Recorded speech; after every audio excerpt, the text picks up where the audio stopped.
Diferentes pontos de vista, múltiplas opiniões. Um programa onde os personagens do nosso tempo debatem com os nomes mais importantes do jornalismo baiano. No ar, Coletiva.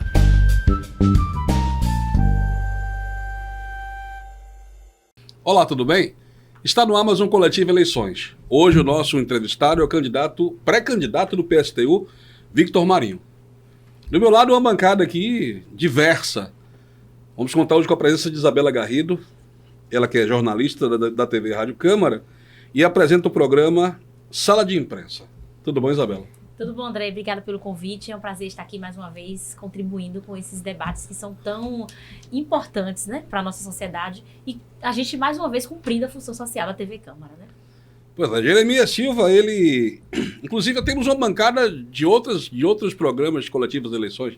Jeremias, ele é jornalista de todos os sites Política na Rede e Diário Metropolitano. Já foi premiado por 3 vezes com o prêmio Jânio Lopo da Câmara Municipal de Salvador. Esse prêmio Jânio Lopo é o prêmio que escolhe os jornalistas que cobrem melhor aqui as agendas do Legislativo de Salvador. Ele já recebeu 3 vezes o prêmio, mas eu digo sempre, é porque Isabela, eu, Liana, não podemos participar. Então a gente acaba perdendo para Jeremias sempre, né? Tudo bom, Jeremias? Tudo bem, André. Tudo bem, Isabela, Ivan, né, o nosso convidado aqui também de mais um programa. Agradecer o convite, né? E esperar que com as nossas abordagens aqui a gente consiga trazer um debate importante, né, nesse futuro que se avizinha, que são as eleições municipais de Salvador. Valeu. Ivan Santana. Ele é jornalista, poeta, escritor, mobilizador social, responsável pelo site Repórter Hoje, Rádio Web Hoje Brasil, vice-presidente da Associação Criança, Família e Mais. É morador do subúrbio ferroviário. Olá, André. Olá a todos da bancada. Prazer mais uma vez estar aqui para participar desse debate interessante, trazendo oportunidades para todos os ouvintes e os nossos telespectadores. A gente sempre costuma dizer que a TV Câmara e a Rádio Câmara são emissoras democráticas, sem placa verde, vermelha, azul, sem bandeiras. E é verdade. Mas o programa Coletivo Eleições ele tem algumas regras, e por isso eu vou ler aqui, vocês vão assistir também por cartela, e eu vou ler as regras para que a gente possa ter base para continuar com o nosso bate-papo. A entrevista terá 2 blocos com os 3 jornalistas fazendo perguntas sobre saúde, educação, mobilidade, geração de emprego, políticas sociais e segurança. O candidato terá 2 minutos para responder.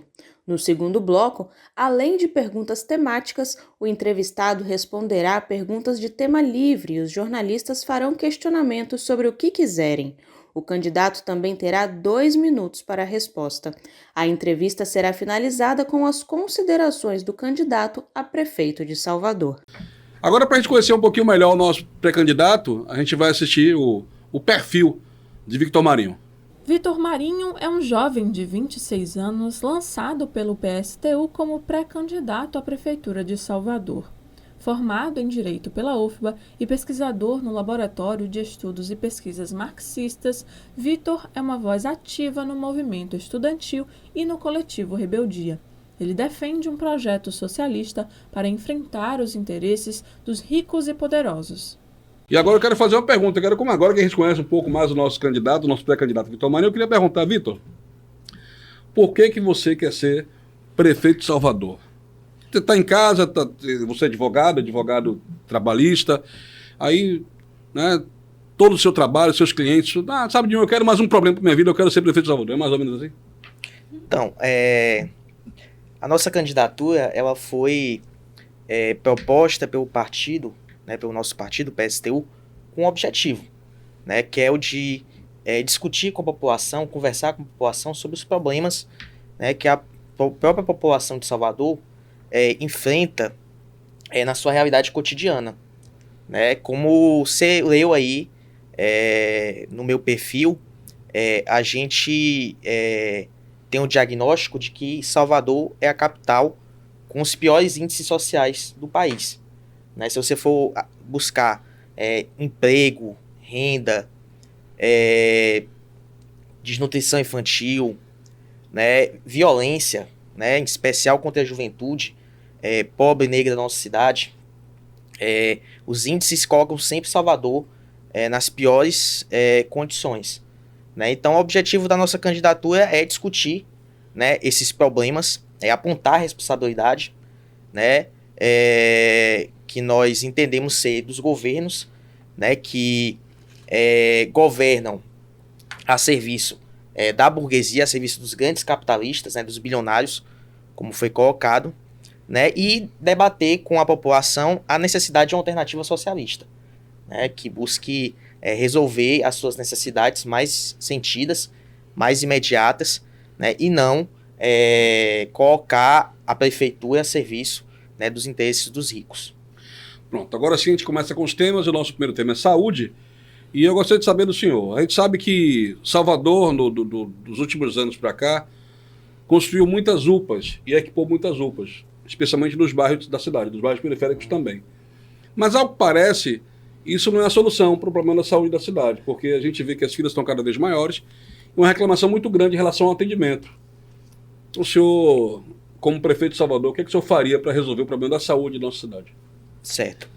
Então, primeiro, o problema da saúde, né, também é o problema da educação, não só na nossa cidade, mas em todo o país, é que está ocorrendo já há bastante tempo um processo de mercantilização, né, de privatização dos serviços públicos, não só da saúde, né, mas também na saúde, né, e aqui no nosso município não é diferente, né, essa privatização ocorre de forma indireta, né, então a prefeitura, assim como os outros entes, né, eles se utilizam de uma série de mecanismos jurídicos para repassar dinheiro público, né, para os empresários, para empresas privadas, né, seja através da terceirização, né, seja através das parcerias público-privadas.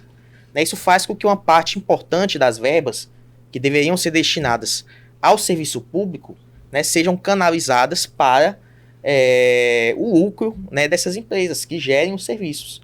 Né, então, esse é um primeiro aspecto do problema. Né, então, uma parte importante dos recursos que deveriam ir diretamente para a saúde são drenados para empresas privadas, né, que gerem os serviços. Né? E quando a gente coloca a necessidade do lucro no meio, né, da prestação do serviço público, né, isso vai acarretar uma série de problemas, né, na precarização do serviço, né, na precarização do trabalho dos profissionais de saúde, né? A terceirização ela é muito perversa nesse sentido, porque coloca no mesmo ambiente de trabalho, né, trabalhadores com estatutos jurídicos diferentes, né? Às vezes as pessoas cumprem a mesma função, mas recebem salários diferentes, né? Tem direitos, né, limitados, no caso dos terceirizados, né? Às vezes sequer podem se sindicalizar, né, para defender as suas reivindicações, né? Essas empresas elas buscam reduzir os custos, né, com a compra de materiais, a compra de insumos, né? Então esse é um problema, né? O outro problema é o subfinanciamento também, né, da saúde, né? As três esferas, né, município, estado e também a esfera federal, são responsáveis pelo subfinanciamento da saúde. Né? E a situação tende a piorar, porque agora estão querendo acabar com os pisos constitucionais da saúde e da educação. Pronto. Né? Vou passar agora a pergunta para a Isabela Garrido, ainda no tema saúde. Vitor, segundo o dado mais atualizado da Secretaria Municipal de Saúde, a atenção básica na cidade, ela cobre 57% da população. Esse dado é de 2020. E assim, eles divulgam como se fosse um grande ganho, mas 57% da população ainda é muito pouco. Significa que você tem o quê? 40, sou ruim de conta. 43% da população sem assistência, sem acesso à atenção básica. Como é que você pretende ampliar, né, esse acesso à atenção básica? Porque acaba barateando também, né? Quando você investe na prevenção, você acaba barateando os custos lá na frente com os cuidados, com as emergências, enfim. Qual proposta você tem para essa área, atenção básica de saúde? Com certeza, Isabel. Então, é preciso investir assim, pesadamente na atenção primária, né, e na prevenção, principalmente. Né? Para isso, a gente precisa investir na saúde pública, né, construir unidades básicas de saúde, né, construir postos de saúde mais próximos, né, da população, nos bairros, é preciso contratar servidores públicos, fazer concurso público, né? Principalmente daqueles profissionais que atuam diretamente com a população, né? Então, é preciso recompor o quadro, né, do funcionalismo público municipal na área da saúde, para agentes, né, comunitários de saúde, né? É preciso equipar, né, bem equipar essas unidades básicas, né? Garantir, né, que os remédios, né, a farmácia, ela chegue, né, à população, né, elas possam retirar os seus remédios junto às unidades de saúde nos bairros. Então, tem que ter essa atenção, né? Agora, para fazer isso, né, como nós dissemos, é preciso tirar o dinheiro, né, dos ricos, né, tirar o dinheiro dos grandes empresários que lucram, né, com o mercado que se tornou a saúde pública, né, e investir diretamente no serviço público, né? Então, nós defendemos que a saúde pública ela tem que ser 100% estatal, né? Ela tem que ser oferecida pelo Estado, né? Com qualidade, né? Que é preciso ter investimento público, né? Para investir na saúde, para garantir uma saúde de qualidade para toda a população.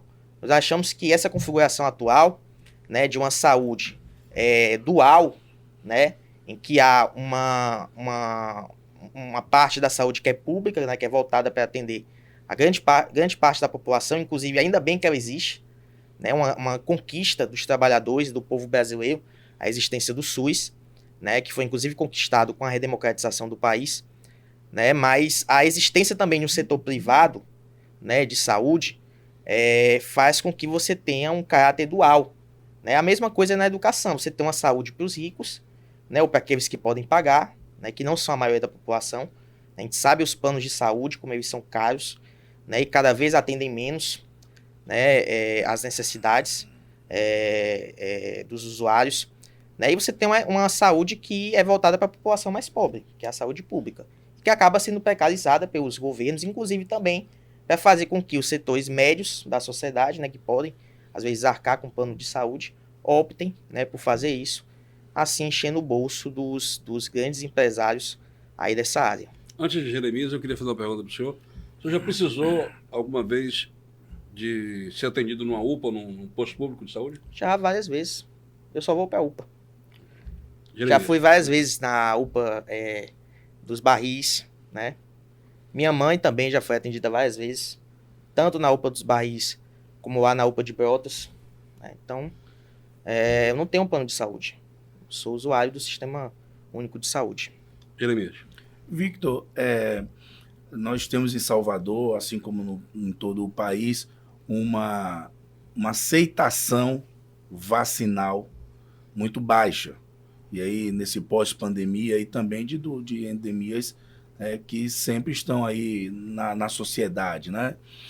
De que forma você, eleito prefeito, ampliaria essa cobertura vacinal em Salvador e faria essa conscientização da população para aderir às vacinas, sejam as temporárias, sazonais e as do calendário normal? Certo.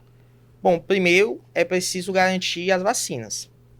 A gente vê que, por exemplo, em relação à Covid-19, né, hoje a gente está com falta de vacinas, né, para a população. Em segundo lugar, é preciso fazer campanha de conscientização, né, nas escolas, né, também junto à sociedade civil, né, lembrando da importância, né, frisando a importância de se vacinar.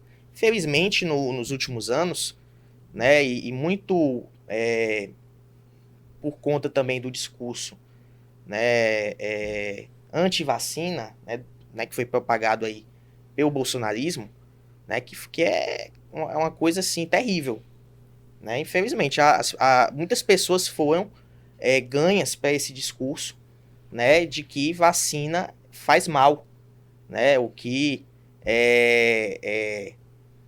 todo esse tipo de teoria conspiratória, né, que faz com que as pessoas tenham dúvidas, né? E as consequências a gente já está vendo, né? Inclusive a volta de doenças, né, que antes estavam praticamente erradicadas no país, né, principalmente entre crianças. Então, pais que não estão vacinando os filhos, né? Então, nesse sentido, é preciso fazer uma campanha, né, de vacinação, né, aliar isso à educação, né, vacinar as crianças nas escolas, né, e nos bairros, né, também levar vacina para casa das pessoas, né, através dos agentes de saúde, né? Então, da nossa parte, nós vamos fazer o maior esforço para vacinar a população e para conscientizar a população da importância das vacinas, né? Contra esse estrago aí que foi feito pelo Bolsonaro. Né? Pronto. Ivan. Vitor, eu também sou usuário do SUS e eu observo que, apesar dos avanços que a gestão municipal conseguiu em relação à saúde, mas o acolhimento ainda é precário, né? Eu vou em várias unidades de saúde e o meu maior questionamento é a questão do acolhimento. Alguns profissionais despreparados, não que sejam culpa deles, mas muitas vezes a indicação faz com que aquela pessoa esteja ali numa função que não tem perfil. Como você, sendo eleito, trabalharia essa questão de melhorar o acolhimento nas unidades de saúde? Certo, então, o que eu falei, né? Primeiro você tem essa questão da terceirização, né? Então,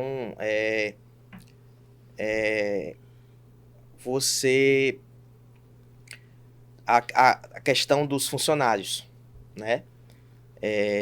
Você precisa valorizar o funcionário, né? Que ele seja contratado como servidor público, né? Com todos os direitos, né, sendo valorizado, para que ele possa também realizar o seu trabalho, né, de maneira correta, né, e que satisfaça, né? Porque o destinatário do serviço público é o usuário, é a população, né? Em segundo lugar, né, é preciso melhorar o próprio ambiente, né? Muitas vezes a gente vai numa UPA, né, e a situação é muito feia lá dentro, né? E claro, né, ter também políticas no sentido de capacitação, né, no sentido de incentivar melhores relações, né, no ambiente da saúde, né, que possa permitir que os usuários sejam bem atendidos, né, mas isso, como eu disse, depende também de ter trabalhadores valorizados, né, e de ter um sistema público pensado, né, para o interesse da população, trabalhador e da população pobre, né, e não do jeito como está hoje, em que predomina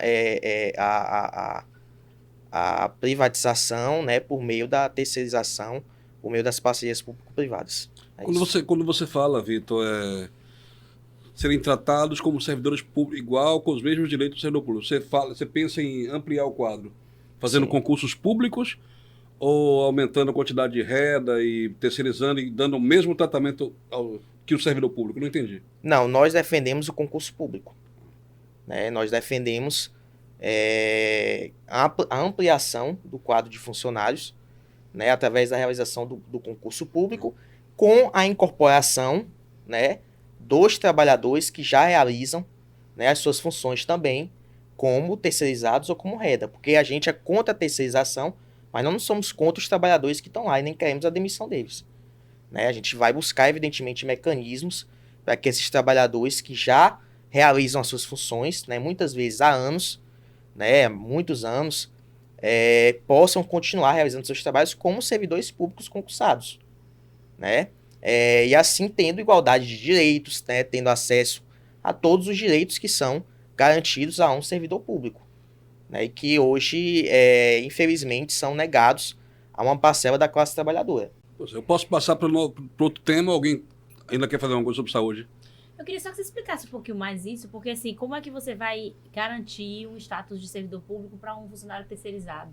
Como é que você pretende fazer isso? Assim, eu entendo a sua intenção, que é muito boa, de não desempregar as pessoas, mas a gente tem hoje uma lei que diz que você só entra no serviço público fazendo concurso público. Como é que você pretende aproveitar esses terceirizados? Sim, a gente pode criar vários mecanismos. Evidentemente que ele vai ter que criar por concurso público. Sim. Mas, por exemplo, o concurso pode haver uma preparação com esses trabalhadores Sim. para que eles possam fazer as provas. Né? No próprio edital do concurso público, o concurso público é de provas e títulos. Né? Então, pode haver uma série de mecanismos no próprio edital do concurso para pontuar aqueles trabalhadores que estão há mais tempo, né? Naquela função, que já tem experiência. Né? Então, o concurso pode ser pensado, né, de modo a garantir que esses trabalhadores sejam incorporados ao quadro de funcionários efetivos da prefeitura. O que a gente não pode manter é a terceirização, né, como está, porque ela desvia verbas públicas, né, para a empresa intermediária, né, que é quem contrata, né, e gere a mão de obra, né, pagando bem menos, né, não garantindo direitos aos funcionários, né, criando divisão entre os trabalhadores, né, que tem carreiras diferentes, que são representados por sindicatos diferentes, né, então é isso que nós não podemos permitir. Né? Muitas vezes essas empresas, inclusive, vivem mudando de CNPJ, né, para exatamente não garantir, né, o pagamento dos direitos dos trabalhadores, né, trabalhadores que passam anos sem ter acesso a férias, por exemplo, né, porque vive mudando o empregador. Né, então essas coisas que a gente não pode admitir e que infelizmente se alastrou pelo país. Né, e em todas as áreas do serviço público, que tem a ver com essa lógica neoliberal mesmo, de você priorizar o privado em detrimento do público e transferir mesmo de todas as formas possíveis dinheiro público para enriquecer os bolsos de agentes privados, capitalistas. Tá todo mundo satisfeito, vamos mudar para o tema educação. Eu tenho procurado fazer as perguntas muito semelhantes a todos os pré-candidatos, até para não parecer que a gente está dando um tratamento diferente um do outro. Em educação, a declaração mais polêmica sobre a educação dos últimos tempos foi a questão da PEC da aprovação. Não sei se o senhor está atento em relação a isso. Então, assim, o governador Jerônimo Rodrigues, ele por diversas vezes ele critica a educação de Salvador e ele dá a entender que o governo do estado exerce um papel que não é dele. Além do dele, ainda faz, segundo o que o Jerônimo diz, é que ele ainda faz um papel que deveria ser do prefeito de Salvador. Abre aspas. Eu espero também que a prefeitura tome conta do seu dever de casa. Pegue os estudantes, abra uma escola e bote o fundamental lá. É para cuidar dos estudantes do fundamental. Enquanto vocês não fazem, eu faço. É direito humano isso. Eu queria fazer um debate com esse povo, debater Salvador com outra perspectiva.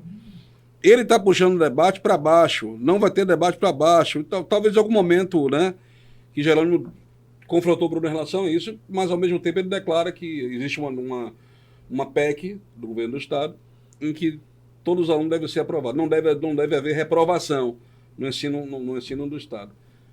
Como é que você faria para arrumar a educação? Você ficaria debatendo com o governador, a culpa é minha, a culpa é sua, ou você abraçaria a causa para melhorar a educação de Salvador? Não ficaria debatendo com o governador. Né?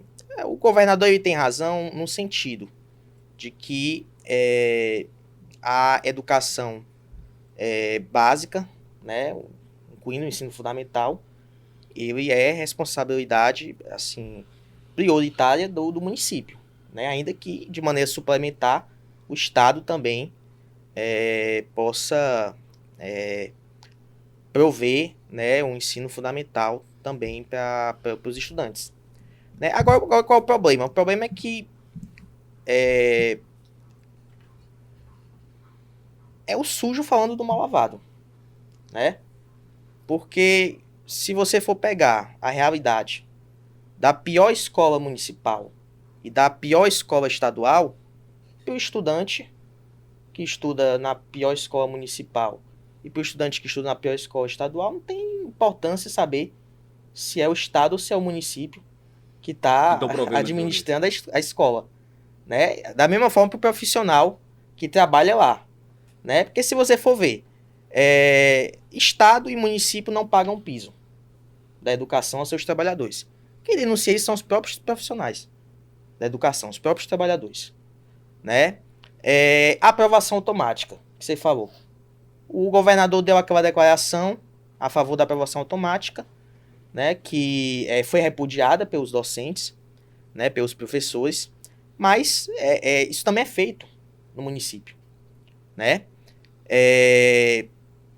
Então, a realidade da precarização da educação pública é uma realidade nas duas esferas, tanto na esfera municipal como na esfera estadual, né? Nós, estando na prefeitura aqui, à frente da prefeitura aqui de Salvador, evidentemente que nós vamos priorizar a educação, né, pública, né,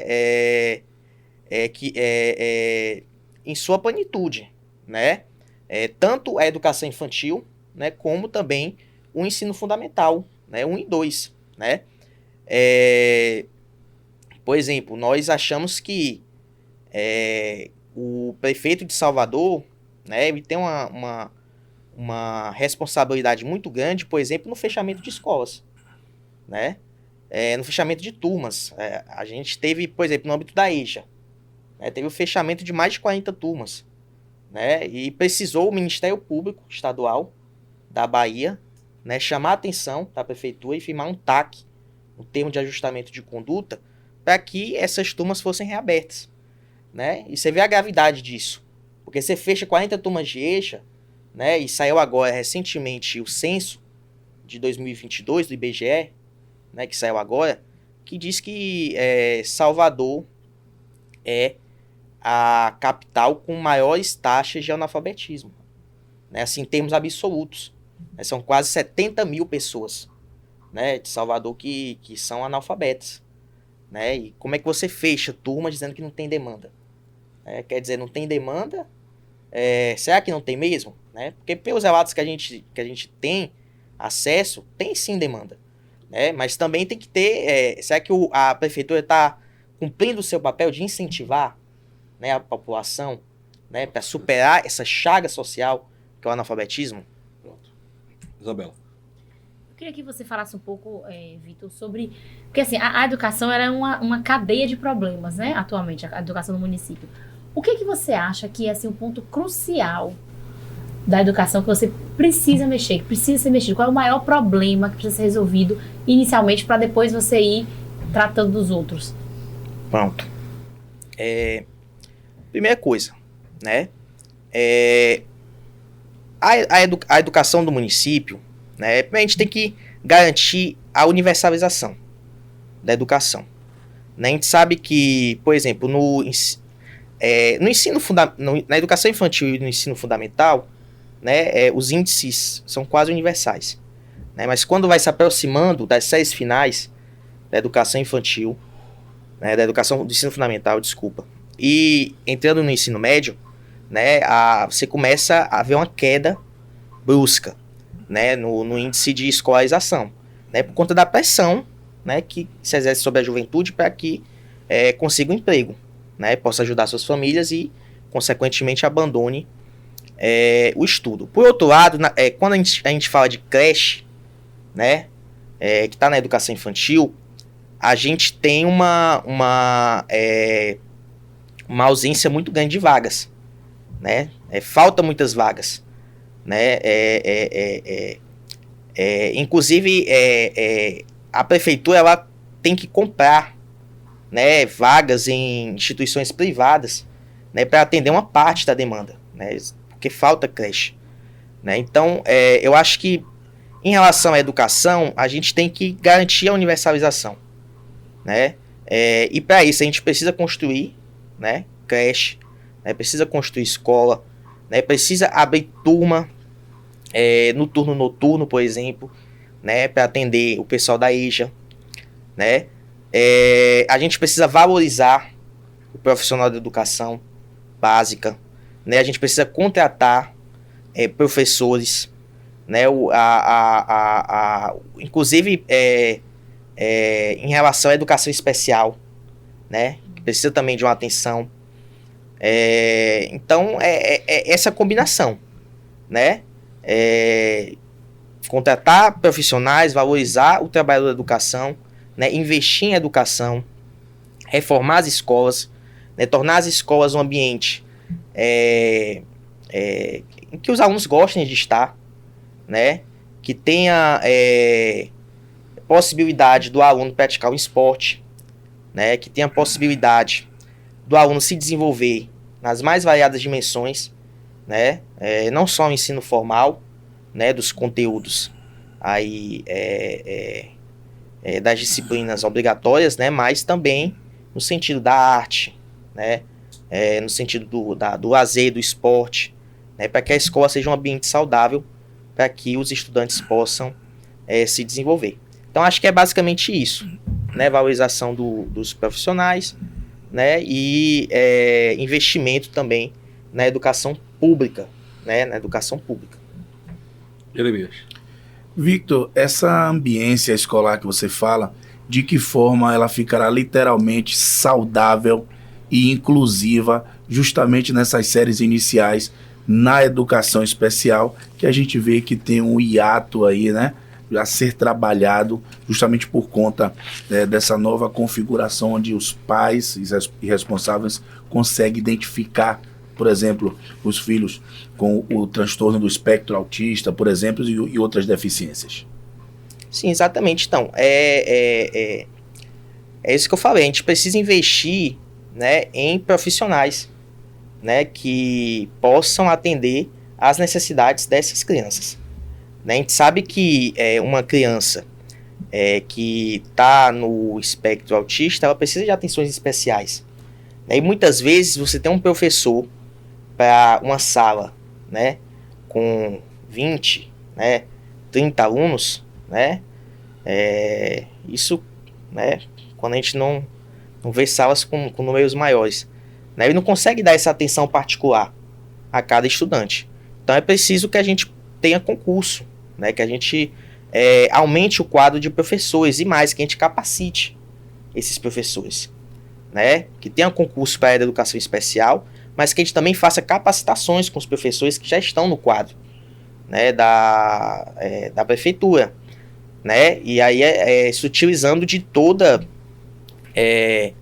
a expertise, né, que a gente tem disponível, né, a gente tem pesquisadores, a gente tem muitos profissionais, inclusive nas nossas universidades, nas nossas universidades públicas que estudam, que se dedicam ao tema, né, que discutem, por exemplo, a questão da medicalização da saúde, né, relacionada com a educação, né. Hoje acontece muito isso, né, você tenta resolver os problemas, né, simplesmente medicalizando, né, a criança, né, e não buscando dar uma atenção, né, uma atenção total a ela, né, inclusive no âmbito da escola, né. Então, eu acredito que a gente tem que ir por esse caminho, né, de investir na qualificação, né, na formação dos professores, garantir um ambiente, né, com infraestrutura,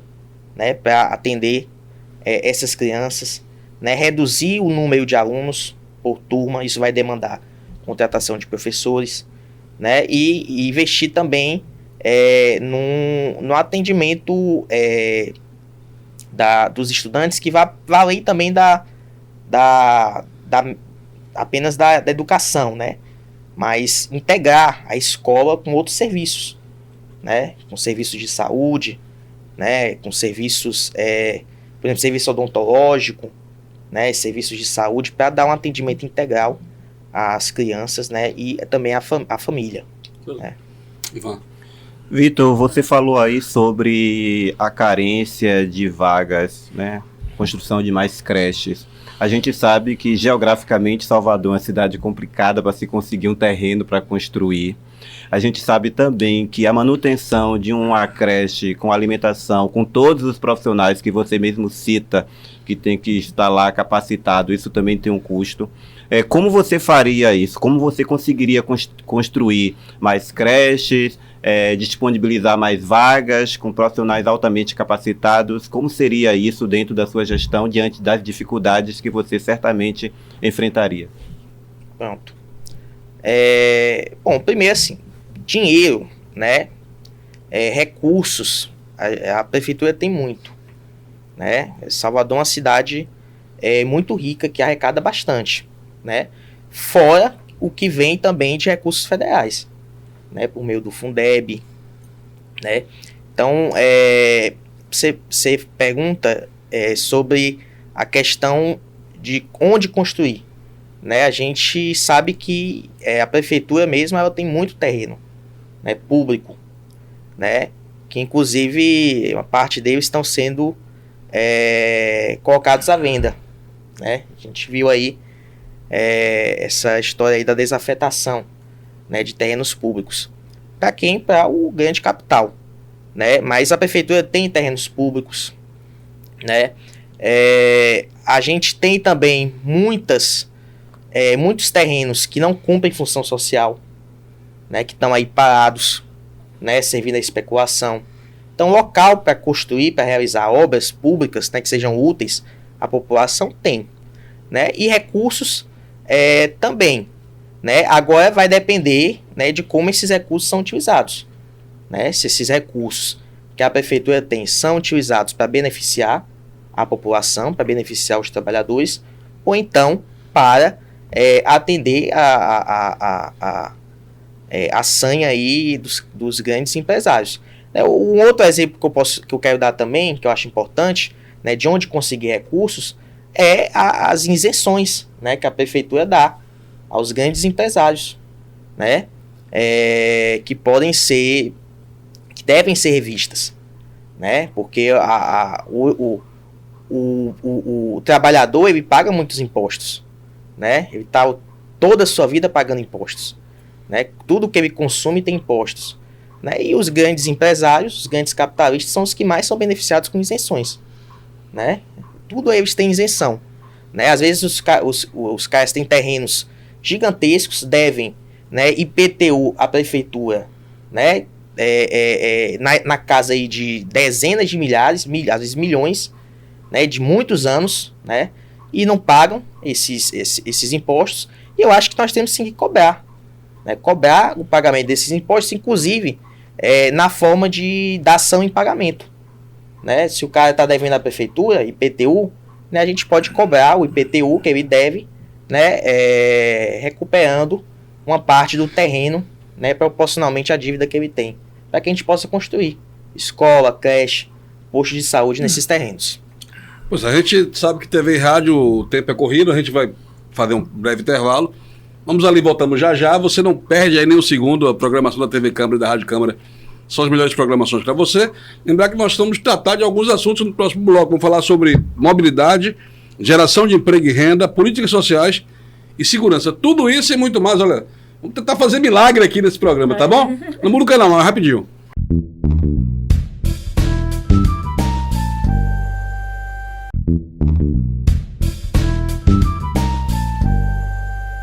Pois de volta com o nosso Coletivo Eleições. O nosso entrevistado de hoje é Victor Marinho. Ele que é o pré-candidato a prefeito de Salvador pelo PSTU.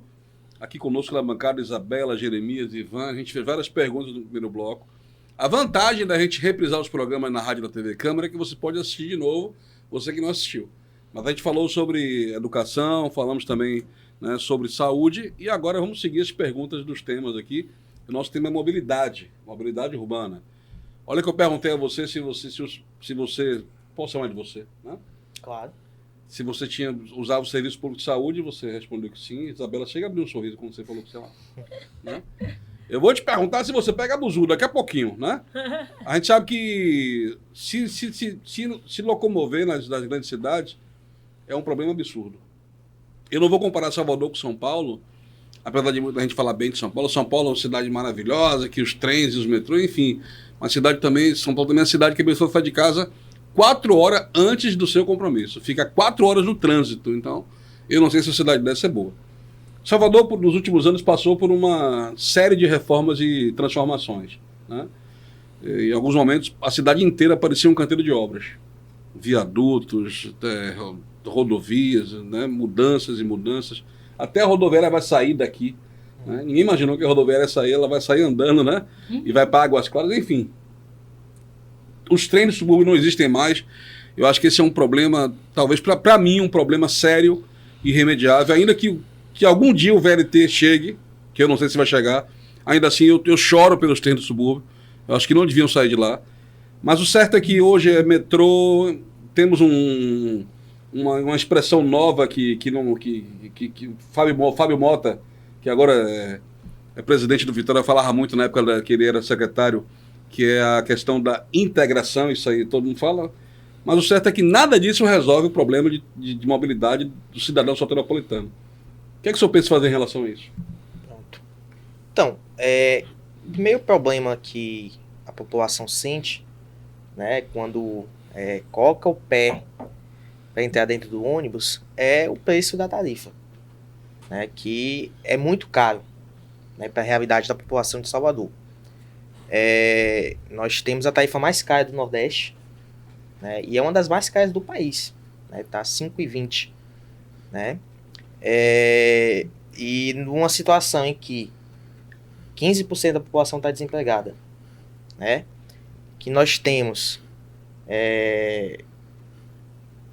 11% da população que está vivendo na linha da pobreza, né, que ganha menos de $2 por dia, R$10 por dia, né, uma situação em que a população de Salvador convive com o pior PIB per capita entre as capitais do país, né, você ter que arcar com uma passagem cara é um problema muito grande da vida das pessoas. Ainda mais quando elas veem que o preço da passagem não se reverte em um serviço de qualidade, né? Todo ano a prefeitura aumenta, né, os aumentos são periódicos, e sempre com a promessa de que a frota vai ser renovada na sua integralidade, né, todos os ônibus com ar-condicionado, e a gente não vê isso, né? O que a gente vê é superlotação, né? O que a gente vê é diminuição da frota de ônibus, fim de linhas, né, que existiam anteriormente. Então, isso por quê? Porque o serviço público de transporte já não é mais público, né? Ele é privatizado, ele é controlado por grandes empresários que querem lucrar com o serviço de transporte. Então, a nossa proposta, né, para resolver o problema da mobilidade urbana, em primeiro lugar, né, tem a ver com a defesa da estatização, né, do serviço de transporte urbano de ônibus, né, que a gente cria uma empresa estatal de transporte urbano que possa realizar o serviço, né, de maneira própria, né, com os recursos da prefeitura, né, para que a gente possa fornecer, inclusive, o serviço com a tarifa social, né, para a população e, quem sabe, até garantir a tarifa zero. Né, isso vai depender de um estudo de viabilidade, evidentemente, né, mas nós achamos que é possível, sim, garantir o serviço prestado pela prefeitura, né, com uma tarifa adequada à população. Porque, por exemplo, a prefeitura hoje ela subsidia, né, a prestação do serviço. Ela paga anualmente mais de 200 milhões. Né? Esse ano vai chegar a 205 milhões. É o valor que a prefeitura paga às empresas, supostamente para manter o serviço. Né? E o interessante é que as empresas sempre alegam que o serviço ele dá prejuízo, ele é deficitário, né? Mas elas nunca largam, né? Nunca abandonam, nunca vão para outro setor. Deve ser porque não é exatamente assim, né? Porque não dá prejuízo. Então, o subsídio, na verdade, que a prefeitura dá, não é para garantir a execução do serviço, mas é para garantir a margem de lucro das empresas, que aí sim elas não admitem que caia, né? Então, nós achamos que se a gente se livrar, né, dessa finalidade lucrativa e passar a considerar o transporte público como um direito da população, a gente consegue garantir a execução do serviço com o valor que a prefeitura já dá de financiamento, né? Além, é claro, do pagamento que a população dá, né, ao serviço, né? Então, essa é a primeira coisa. Né? Em relação aos outros modais, né, de transporte aqui em Salvador, como você falou, também acho uma pena, né, o que aconteceu com o trem do subúrbio. Né? Na verdade, isso foi consequência de anos e anos de precarização, né, do serviço. Né? O governo não agiu no sentido de revitalizar, né, de garantir a manutenção, os trens se enferrujando, né? Então o serviço poderia sim ter sido mantido, né, e ter sido revitalizado. E quem se prejudica mais com isso é a população do subúrbio, né, que fica sem uma das principais alternativas de locomoção para o centro da cidade, né? Então nós achamos inclusive que a população deveria ter tido uma alternativa, né, no sentido de garantir um transporte de qualidade para ela, né, na ausência do metrô, e subsidiado, né, pelo próprio Estado. Isabela. Eu queria que você falasse um pouco mais sobre como resolver essa situação das longas esperas e da longa caminhada também, né? Porque André falou da integração. E é interessante porque aqui em Salvador você tem uma integração que é meio capenga, né? Você dá uma caminhada longa para chegar no ponto de ônibus, aí você vai pro metrô, uma estação de metrô, lá você pega o metrô, quando você desce na estação, você dá mais uma outra caminhada para chegar no seu destino. Dificilmente uma pessoa consegue pegar o metrô perto de casa e descer perto do seu destino. Então a gente tem esse problema, né, que acaba sendo muito mais cansativo você andar de metrô do que pegar um ônibus, né? E tem o problema da espera, que recentemente foi feita também uma mudança, uma modificação, e a gente escuta muitas reclamações das pessoas na rua falando sobre a longa espera, até em lugares que eram bastante fartos de ônibus, né? Hoje em dia não está mais assim. Como resolver esse problema? Certo, é porque o que aconteceu?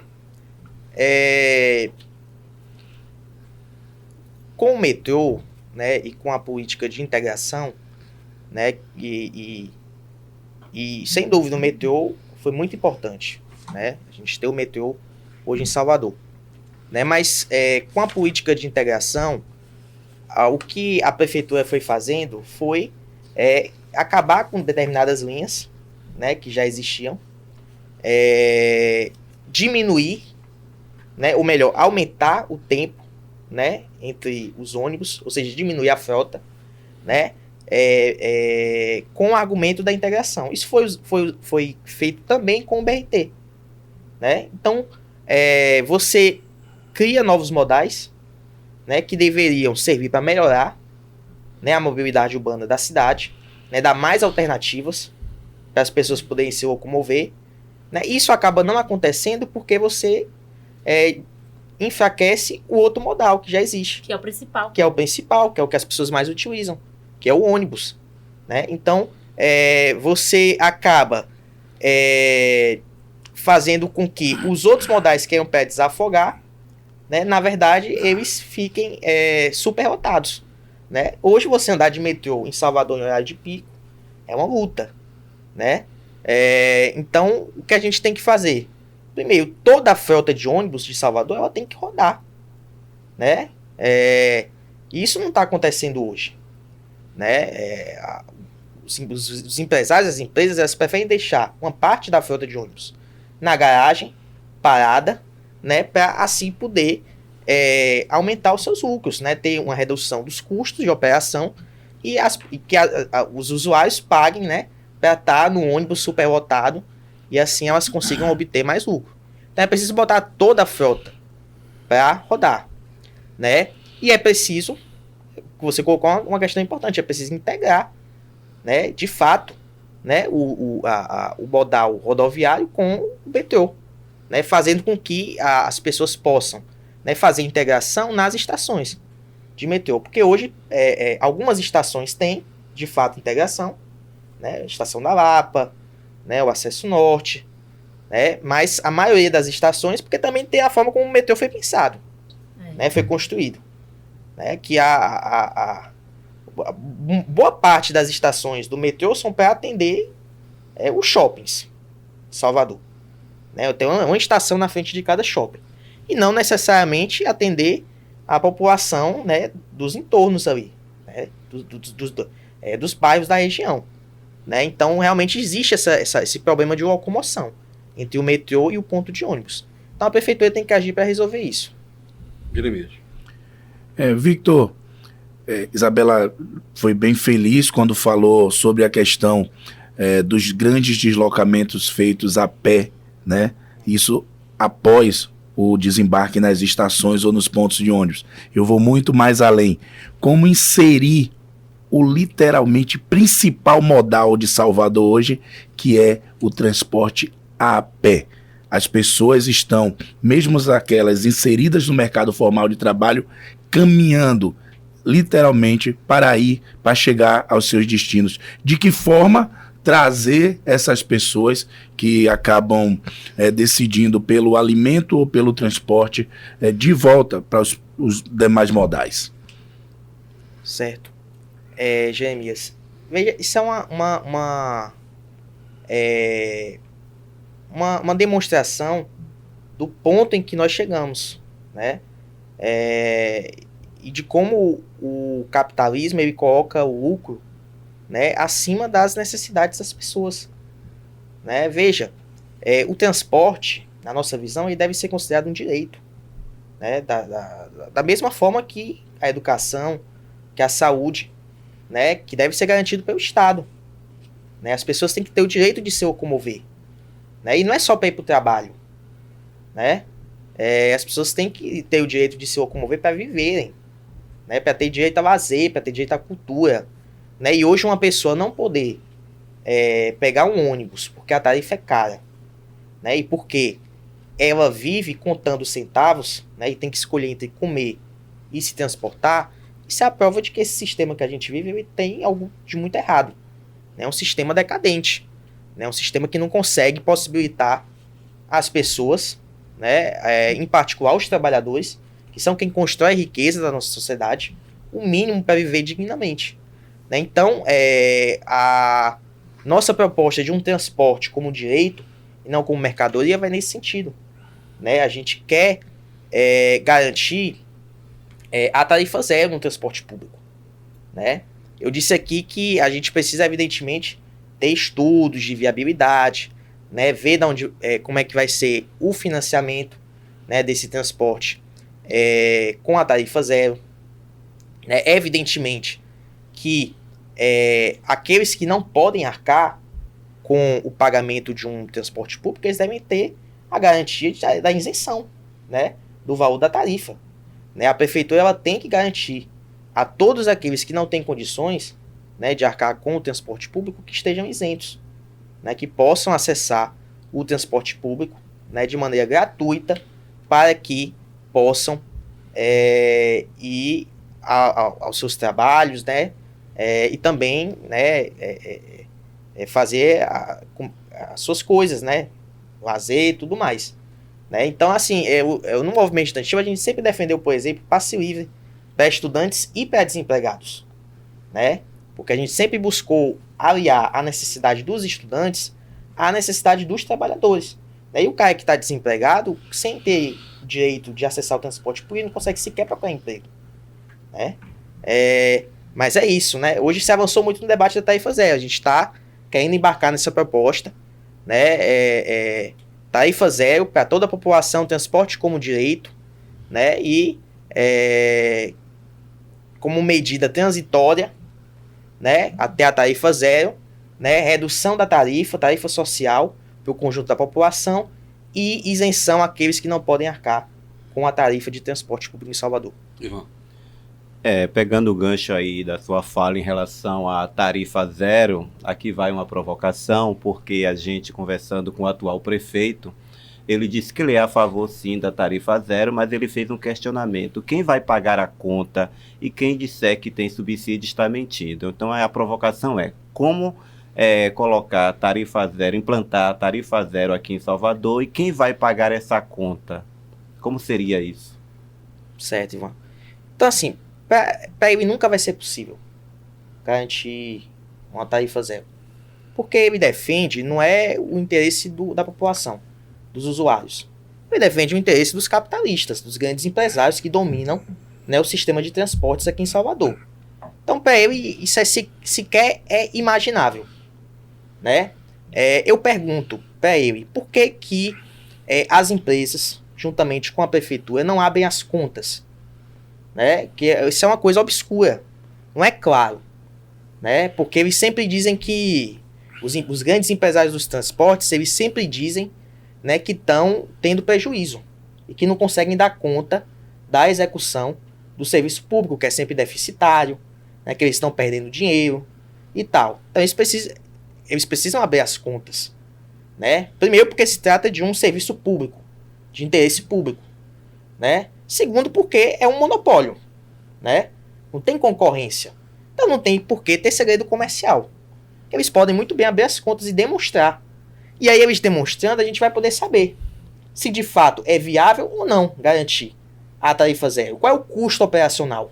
Porque, como eu disse aqui, a prefeitura paga 205 milhões anualmente às empresas para que elas consigam manter lucrando.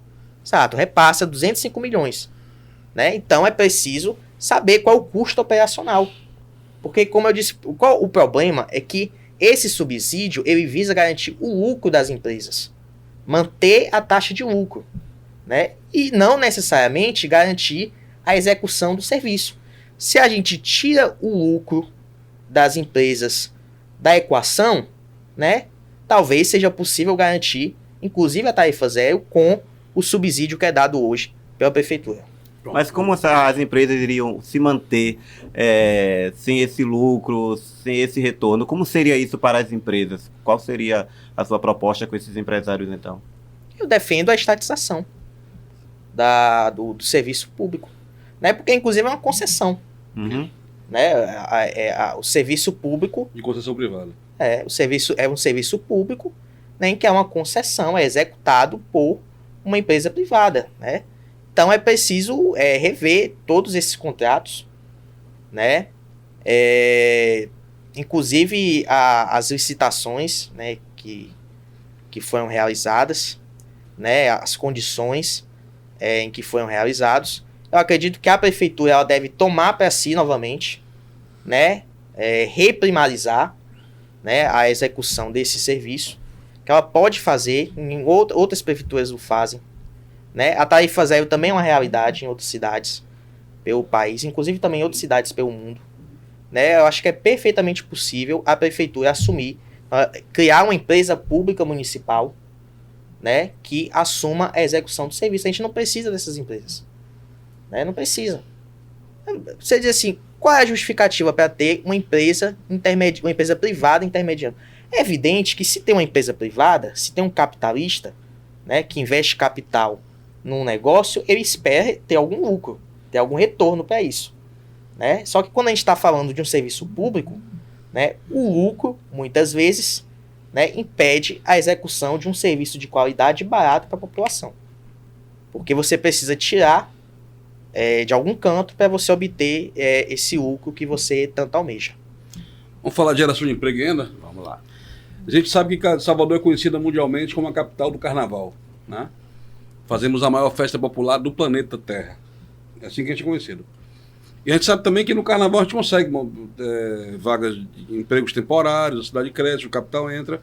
Mas ao mesmo tempo que a gente tem essa marca de cidade do carnaval, cidade da música, nós temos às vezes a marca também de a cidade é a capital do desemprego. Volta e meia a gente aparece na telinha como a capital do desemprego. O que é que você faria para criar vagas de emprego, para melhorar e para sairmos desse pódio do desemprego no Brasil? Pronto, Dé. Veja, esse é um dado muito triste, né, que infelizmente a maior parte dos candidatos sequer toca. Parece que o problema da geração de empregos não é um problema da prefeitura, é um problema do mercado, né, é um fato natural, é um dado natural, é porque e não tem o que fazer. A gente não vê os principais candidatos falando disso, de como resolver o problema do emprego em Salvador. Né? Por que Salvador é considerada a capital do desemprego? 15%, né? Acho que, na verdade, 17%. 16,7%. Quase 17% da população está desempregada. Né? Fora os altos índices de informalidade, né, e de subemprego que existem aqui na nossa cidade. Né? Nós achamos que é muito bom, sim, ser a capital da felicidade, a capital da alegria, né, a capital da música, a capital do carnaval, mas a gente não pode ser também a capital do desemprego, né, porque inclusive o desemprego é um gerador de infelicidade, né, é um gerador de pobreza, de miséria, né, faz com que as famílias, né, trabalhadoras, que a população trabalhadora viva numa situação de insegurança terrível, de não saber né, se vai comer no dia seguinte. Né? Então, a prefeitura ela deve agir no sentido de combater o desemprego. Né? No nosso plano, a gente defende a criação de um plano de obras públicas municipal, né, em que a gente possa criar frentes de trabalho, né, para contratar, né, as pessoas que estão desempregadas aqui em Salvador para realizar obras úteis à população, inclusive nos seus bairros. Essa é uma espécie de criação de frentes de trabalho. A gente acha que é possível fazer isso, né, por exemplo, utilizar as prefeituras bairro que existem hoje, né, o trabalhador que está desempregado aí vai lá, né, ele dá o seu nome da mesma forma que é feito pelos serviços de intermediação, né, de mão de obra, né, dá lá o seu nome, né, e a prefeitura vai fazer listas com os trabalhadores que estão desempregados e vai, através de uma empresa municipal de obras públicas, né, começar a fazer obras que sejam úteis à população e ao mesmo tempo dê emprego aos trabalhadores, né, reforma de escolas, né, construção de creches, reforma de espaços de lazer e de praças públicas, asfaltamento, calçamento, né, o que for possível fazer, a gente vai fazer. O importante é garantir emprego para a população, né? Então, inicialmente eu diria isso. Essa sua proposta para combater o desemprego, ela tem não sei se ela tem um caráter de emergencial. Você acha que ela é viável você manter essa proposta como uma solução perene para resolver essa questão do desemprego? Ou você teria outras frentes de enfrentamento a esse problema? Sim. De fato, é uma proposta emergencial. Sim. Né? Para combater o desemprego que existe hoje em Salvador. Qual é o grande problema? É que, primeiro, o desemprego ele é um dado estrutural, né? Em todo o país e no mundo, inclusive. Né? Hoje, o capitalismo ele não consegue absorver, né, uma boa parte da mão de obra. Inclusive, ele depende, né, do desemprego e do subemprego, né, da informalidade, para se manter, né, manter suas taxas de lucro num patamar elevado. Né? E Salvador tem um grande problema, né, que é da diversificação das atividades produtivas. Né? Por exemplo, Salvador não tem parque industrial, tem indústria. Né? Salvador ele é uma cidade que, infelizmente, né, não usa todo o potencial que tem no próprio setor mesmo do turismo, né, no setor também, Salvador, por exemplo, a questão das praias, né, de Salvador, né, que a grande maioria delas estão abandonadas, né? Então, na verdade, a prefeitura ela deve agir também no sentido de buscar, né, diversificar, né, a atividade econômica da nossa cidade. Né? Uma forma de fazer isso é incentivando também a criação de cooperativas, né, na nossa cidade, que possa dar as condições para que esses trabalhadores cooperados possam realizar atividades econômicas, né, que sejam úteis, inclusive, à cidade, né, e garantir uma renda, né, digna ao seu trabalho. Então, tem uma série de áreas que a gente pode fazer isso, né? Desde incentivo mesmo à área áreas de tecnologia, né, que hoje Salvador não tem, né? A gente tem um exemplo, por exemplo, Recife. Recife é uma capital que tem, né, que tem um polo tecnológico, né, e hoje Salvador não tem nada disso. Então a prefeitura também deve agir nesse sentido, né? Ao lado do plano de obras públicas, que é importante, que a gente acha que deve ser realizado e que é uma atitude emergencial da prefeitura para tentar combater o desemprego, mas também buscar incentivar, né, a diversificação econômica da cidade e principalmente o trabalho cooperado, né, dos trabalhadores. Victor, como intuição ou determinação programática, o seu partido defende justamente a estatização da máquina pública. Em todas as abordagens que você fez aqui, você fala que a solução passa pelo concurso público como forma de assunção, né, ao serviço público. Você fala da estatização de serviços como total, como serviços hoje que são uma concessão, como transporte. Você não tem medo que esse inchaço da máquina pública possa inviabilizar a sua gestão diante da lei da responsabilidade fiscal, não? Não, porque Veja, o que se fala é que o setor público ele seria ineficiente, né?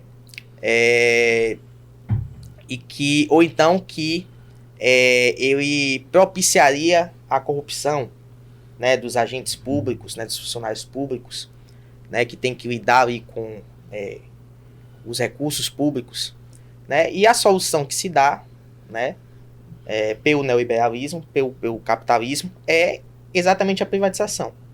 Qual é a consequência disso? É que se transfere recursos públicos para o âmbito privado, né? Então, na prática, você cria um intermediário, né, entre a execução do serviço público e o orçamento público, né, que acaba comendo uma parte considerável desse orçamento, né? Então, na verdade, eu acredito que você ter uma empresa pública, né, é mais eficiente, né, em termos de orçamento público, né? Os gastos seriam menores do que você terceirizar, né, ou você privatizar indiretamente a execução de serviços públicos, porque os serviços públicos têm que ser realizados, né, para atender às necessidades da população. Ninguém imagina, né, uma cidade como Salvador sem transporte público, sem ônibus rodando.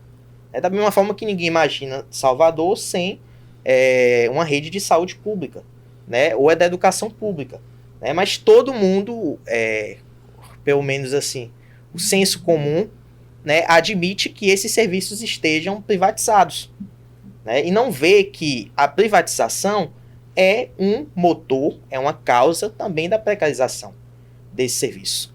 Então, não acho que isso vai gerar problemas no que tange a responsabilidade fiscal, porque não vai haver um aumento dos gastos públicos, né, com a execução dos serviços pelas próprias empresas públicas, né? Eu acho que o orçamento público vai ser mais bem utilizado, né, de acordo com o interesse da população.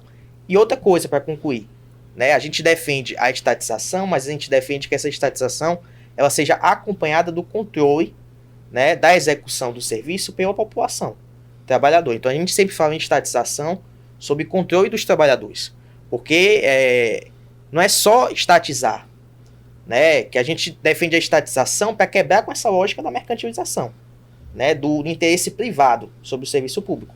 Mas a gente quer colocar a população, né, controlando o serviço público, a sua execução, através de conselhos populares, né, que nós vamos criar, caso nós sejamos eleitos, né, em que a população se organize nos seus bairros, né, nos seus locais de trabalho, né, nos seus locais de estudo, né, ou então por área, né, por setor, né, social, para que possam fiscalizar, né, para que possam cobrar a execução desse serviço e para que possam, inclusive, incidir sobre o orçamento público, né, influenciar, decidir para onde vai os recursos da prefeitura. A gente quer contar com a população, contar com o apoio da população para decidir para onde vai os recursos da prefeitura. Ivan. É isso. Vitor, Salvador é uma cidade que ainda sobrevive de serviços, né? E a gente tem regiões populosas que essas pessoas ainda precisam se deslocar para os centros em busca, né, de emprego, de renda. Qual a sua proposta para viabilizar, né, economicamente regiões tipo Cajazeiras, subúrbio ferroviário, né? Mesmo sendo uma cidade de serviços, né, o turismo no subúrbio ainda não é visto como deveria. Qual proposta para poder viabilizar economicamente essas regiões que ainda o povo tem que se deslocar muito, né? São muitos quilômetros, sim, acordar cedo, quando poderia, né, ter emprego na sua própria região. Sim. Você vê que muitas vezes são cidades dentro da cidade, né? Então, bairros gigantescos que têm uma vida própria, né? Que tem uma economia local também, mas que essa economia local precisa ser incentivada, precisa ser apoiada, né, impulsionada pelo poder público, né? Eu acho que o incentivo às cooperativas, né, é um passo importante nesse sentido, né? Eu acho também que a prefeitura né, ela deve incentivar, né, o pequeno empresário, o pequeno comerciante, né, o pequeno produtor, né, porque a gente sabe que na sociedade atual, né, no capitalismo, né, esses setores, né, que vivem do seu trabalho, né, muitas vezes, ou então que tem um pequeno capital, né, eles estão sempre premidos, né, seja pelos bancos, né, com a sua agiotagem, que cobram juros, né, absurdos, né, então é preciso que o poder público incentive, né, desenvolva a economia local, né, nos bairros, né, inclusive aproveitando o potencial turístico, né, que tem, né, você falou do subúrbio, tem um potencial turístico gigantesco, né, tem praias belíssimas ali, né, que tem que ser aproveitadas e tem que ser apoiados sim, né, o comércio e a atividade econômica nos bairros, né. Então é isso, né, e além disso também, como eu já falei, o plano de obras públicas, né, é muito importante, né, para que a gente possa fazer as obras, né, nos bairros, empregando as pessoas e em parceria com os conselhos populares, porque vão ser os próprios conselhos populares organizados que vão dizer quais são as principais necessidades, né, de cada localidade, para que a prefeitura possa atender às suas reivindicações.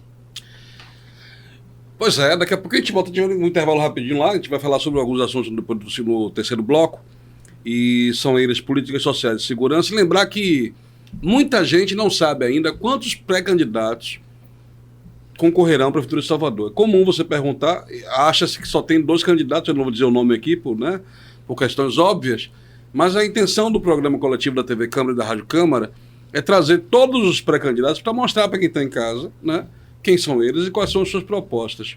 Até porque a gente sabe que por uma questão de regra, e eu aprendi isso com o Vitor Marinho aqui, o partido que não tem representatividade no Congresso, ele não é convidado pelas emissoras para participar dos debates, ele tem, né, pouquíssimo direito de se expressar. Então a TV Câmara, né, como uma emissora pública, né, fazendo seu papel, como diz Isabela Garrido, a Rádio Câmara, elas trazem todos para que vocês conheçam todos os projetos, para que vocês votem em quem vocês queiram votar, né? É o mínimo que a gente pode fazer. Falamos sobre muitos temas aqui. No próximo bloco a gente vai encerrar o programa, vamos falar sobre políticas sociais, segurança e, claro, vocês vão fazer as suas considerações finais. Rapidinho. Importante, viu, André, não te cortando, deixar claro que aqui a pauta é livre. Então não tem nada aqui preparado antes, que a gente sente-se à vontade para perguntar aos pré-candidatos. Por isso que é importante você estar sempre aqui acompanhando a TV e a Rádio Câmara. Pois é, para você depois não dizer que você não tem opção, né? A TV Câmara te dá essa opção. É rapidinho, a gente vai e volta.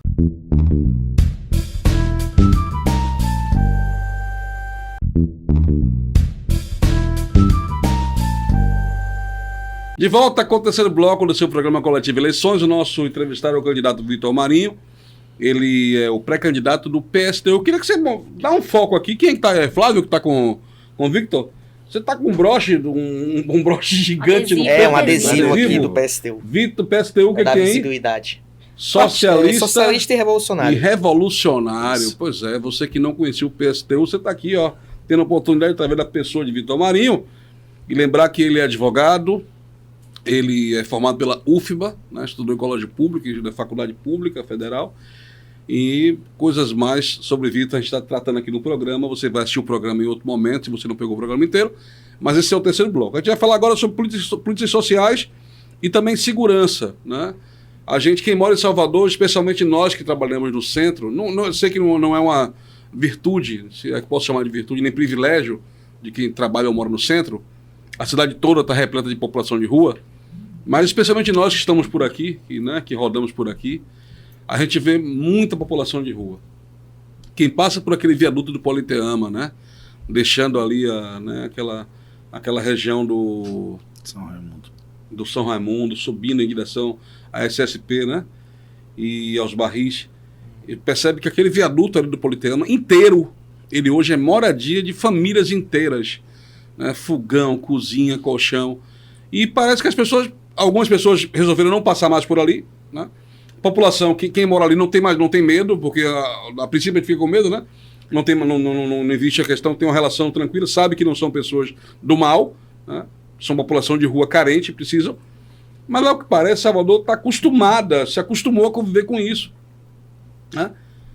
O que o senhor faria para melhorar essa questão em termos de políticas sociais? Pronto, André. Veja, isso aí é manifestação mesmo do avanço da barbárie social, né, do mundo em que nós vivemos. Porque não é possível que as pessoas vejam aquilo ali e achem normal, né? Mas o capitalismo está levando setores inteiros da população à miséria mesmo, à miséria absoluta, né? A mendicância, né? A fome mesmo, né? Viver nas ruas. E nós achamos que é preciso dizer, sim, que isso é responsabilidade do capitalismo, do sistema que nós vivemos. E por isso que nós somos socialistas, comunistas, né? Por isso que nós defendemos uma outra forma de organização da sociedade, em que os trabalhadores, em que a população, né, ela seja recompensada pelo seu trabalho, né? Porque as pessoas trabalham muito, trabalham duro, né? Mas trabalham para enriquecer um punhado de capitalistas que vivem do luxo, né, do trabalho dos outros, porque os capitalistas não trabalham, né? Infelizmente é a sociedade que a gente vive, que produz esse tipo de situação. Então a prefeitura, ela tem que dar atenção, né, a essa população de rua, né? Primeiro, nós temos que tirar as pessoas da rua, né? É preciso dar abrigo a essas pessoas. É preciso construir moradias populares para a população que hoje não tem casa para viver, né? É preciso garantir, né, resolver o problema do déficit habitacional que existe na nossa cidade, que é gigantesco. Você vê, paralelamente, né, o que nós mais temos é imóveis desocupados, né, que servem só à especulação imobiliária. Então é possível resolver o problema do déficit habitacional, né?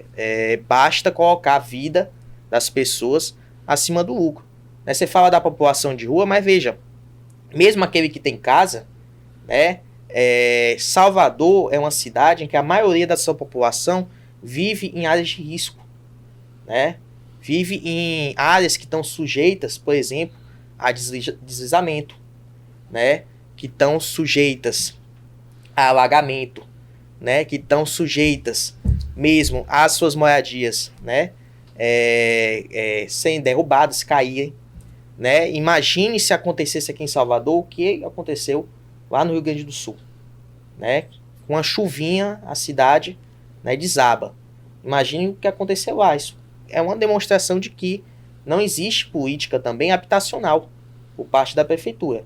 Então nós achamos que, junto com o plano de obras públicas, né, é preciso dar prioridade à construção de moradias populares, né, para a população que está em situação de rua, ter toda uma política voltada para essa situação, mas também a população que está vivendo em moradias irregulares, né, e que, vez ou outra, sofrem, né, com alagamento, né, com deslizamento de terra, né, o que não deveria ser aceitável hoje no mundo em que nós vivemos. Isabel. Vitor, vamos mudar um pouquinho de assunto rapidinho, porque assim, você acabou de falar que vocês são socialistas, né, tem toda uma visão socialista para a Prefeitura de Salvador, e eu queria rememorar aqui uma crítica que se faz com recorrência aos partidos de esquerda, né? Que é a questão do alcance do discurso. Vocês têm toda uma proposta elaborada, muitas vezes baseada no marxismo, né? Que você é pesquisador do marxismo, mas assim, o seu discurso, a gente sabe que as suas propostas são boas, não estou falando de você diretamente, mas é o que acontece com a maioria dos partidos de esquerda, especialmente aqueles que não estão no poder, né? Que é o PSTU, o PSOL, o PCB. Vocês têm PCB, PCO. Vocês têm uma proposta muito voltada para o trabalhador, mas o discurso de vocês, ele acaba ficando um pouco distante do trabalhador, porque existe uma bagagem prévia, né? E acaba que vocês adotam uma linguagem muito acadêmica, que acaba elitizando também o público de vocês, né? O público que vota em vocês. Que esforços vocês têm feito, o PSTU, no caso, especificamente, tem feito para chegar nessas massas, né? No trabalhador, na pessoa pobre de periferia, que não tem essa bagagem marxista, leninista, socialista, comunista, enfim. e muitas vezes não consegue entender aquilo que você está falando, mas que tem problemas muito concretos, né? Como chegar nessa população? Como vocês têm feito para chegar nessa população? Pronto. Veja, o que nós defendemos, tudo que nós defendemos enquanto socialistas, parte das necessidades imediatas dos trabalhadores. Então, nada do que a gente fala digamos assim,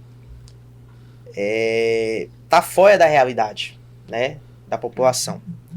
Né? Evidentemente que os nossos recursos, né, os nossos meios de levar essas ideias até os trabalhadores são muito escassos, né? Nós vivemos numa sociedade que é controlada pelo dinheiro e quem tem dinheiro não comunga com as nossas ideias. Então, nós não recebemos financiamento, por exemplo, né, de setores, de grandes grupos econômicos que permitiriam, né, levar as nossas ideias a um setor mais amplo da população mais facilmente. Então, por exemplo, às vezes perguntam, vocês são tão marginais, assim, são tão marginais no sentido de que estão isolados, apartados, né, da população. E por que que um outro partido, né, chega tão mais facilmente à população?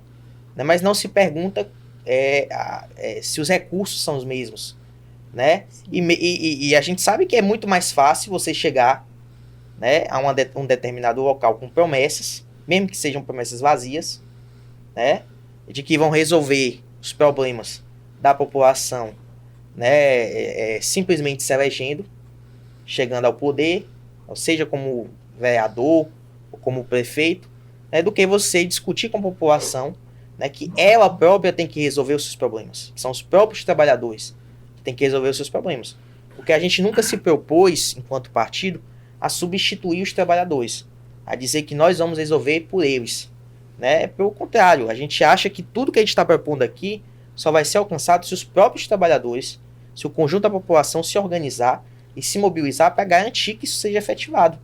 Porque essas medidas que eu estou propondo aqui, elas, como você colocou, Isabela, elas podem até parecer, eu acho que para mim, parecem as mais racionais, as mais justas, as mais corretas, né? Mas elas não vão ser efetivadas sem luta de classe, né? Porque vai haver oposição, né? Se a gente falar em estatizar, né, os empresários do transporte não vão aceitar bem isso, não vão gostar nem um pouco, né? A gente só vai conseguir efetivar isso com muita luta, organizando os trabalhadores. Então você pergunta, como é que a gente está fazendo para chegar até os trabalhadores? Bom, primeiro a gente está presente em todas as lutas, né? A gente busca, através das lutas, né, levar as nossas ideias aos trabalhadores. Né? Em segundo lugar, a gente está fazendo essa campanha eleitoral, né, que é uma forma também da gente levar essas ideias, né, aos trabalhadores. A gente vai fazer isso através da militância, corpo a corpo. Né? Recursos nós temos poucos. Né? A gente não tem acesso à grande mídia, por exemplo, e nem a gente tem muito dinheiro, né, para fazer essas grandes campanhas, né, que os grandes partidos fazem. Né, contratar pessoas, isso não existe pra gente, né, para fazer campanha por nós. Quem faz campanha são os próprios militantes do partido. Então, de fato, nós somos um partido pequeno. Nós não achamos que nós vamos ser um partido pequeno para sempre, né, porque nós achamos que a própria realidade, né, é favorável a nós, porque as pessoas estão cada vez mais pobres, né, as pessoas estão vivendo cada vez em condições piores, sendo cada vez mais exploradas, né, trabalhando em escalas cada vez mais aviltantes para receber cada vez menos, né? Então o capitalismo está levando mesmo a humanidade a um beco sem saída. Então a gente acha que as nossas ideias vão ao encontro das necessidades que podem sim ser entendidas às pessoas, né? E nós estamos trabalhando para levar essas ideias à população, e essa campanha vai ser um dos mecanismos para a gente fazer isso, mas não o único. A gente também não existe só no período eleitoral. Jeremias. E aí eu vou mais uma vez ampliar a implantação e a execução dessas políticas sociais tão importantes, necessárias e urgentes à população. Ela depende também de uma aprovação do legislativo, né, para sua execução, que vão desde os próprios projetos ou, por exemplo, a busca por empréstimos e financiamentos para executá-los. Tem também os conselhos temáticos que a cidade já possui, como Conselho Municipal de Saúde, Conselho Municipal de Meio Ambiente. De que forma uma possível gestão do PSTU faria isso acontecer em Salvador, essa revolução socialista, ou isso, no final, ficaria apenas sendo uma utopia viável? Não, então a gente propõe a criação dos conselhos populares. Né? Os conselhos populares, eles vão ser um mecanismo que, ao mesmo tempo, vai ser um mecanismo de controle, né, do executivo, que é a população, mas vai ser um mecanismo, uma espécie de co-governo. Nós queremos trazer a população para governar conosco. Nós vamos, inclusive, submeter, né, o orçamento e as decisões da prefeitura a um conselho, né, popular municipal. Né? Então, qual é a ideia? Organizar conselhos populares por bairro, né, ou por zonas, né, o mesmo por local de trabalho, se você for em uma grande empresa com muitos trabalhadores, onde esses trabalhadores possam se reunir, discutir os seus problemas, discutir os problemas do município e possam elaborar propostas, né, eleger representantes a um conselho geral municipal. Né? E esse conselho municipal vai ser chamado a discutir, se posicionar frente às questões mais importantes. Evidentemente que o conselho não substitui o legislativo, né? Os poderes são distintos e a gente vai ter que dialogar com o legislativo, né? Mas o conselho vai ser um mecanismo de pressão nesse sentido, porque a gente pode até não ter maioria, né? Certamente, caso nós fôssemos eleitos hoje, não teríamos, né, maioria no parlamento, na Câmara de Vereadores. Mas o conselho vai ser um instrumento de pressão. Porque se a gente está propondo medidas que são favoráveis aos trabalhadores e à população mais pobre, nós temos certeza que a população vai defender essas medidas, vai cobrar dos seus vereadores. E eles vão ter que tomar uma decisão, vão ter que escolher. Vocês vão ficar ao lado dos interesses populares, dos interesses da maioria, ou se vão defender, né, o que já existe, né, o que já está consolidado, né, vão ser avessos às mudanças que a gente está propondo em benefício daqueles que sempre ganharam no sistema que a gente vive. Ivan. Pegando o gancho de André em relação ao aumento da população em situação de rua e no que você falou em relação às populações, as pessoas que vivem nas encostas. Eu morei em encosta, né, quando eu desembarquei em Salvador há 30 anos. Eu morei em Costa e a gente sabe que as gestões, tanto municipal quanto estadual, constroem as encostas, as geomantas fazem todo esse serviço, mas aparentemente o problema é resolvido, mas psicologicamente não. Porque eu hoje, quando eu me vejo num período chuvoso, eu lembro daquele período que eu estava ali morando nas encostas. Qual seria a proposta da sua gestão, né, para, de certa forma, amenizar ou acabar com essa situação? Porque também, Victor, eu observo que quando faz uma contenção de uma encosta ou aplica uma geomanta, aquela população que está em situação de rua, que migra para um bairro periférico, ele vai para uma outra região que tem encosta e acaba construindo. E parece que na mesma condição. A gestão municipal estadual não observa, não vê, deixa. E aí depois vem toda aquela problemática. Como resolver isso? O cara que constrói uma casa numa área de risco é porque não tem alternativa. Exato.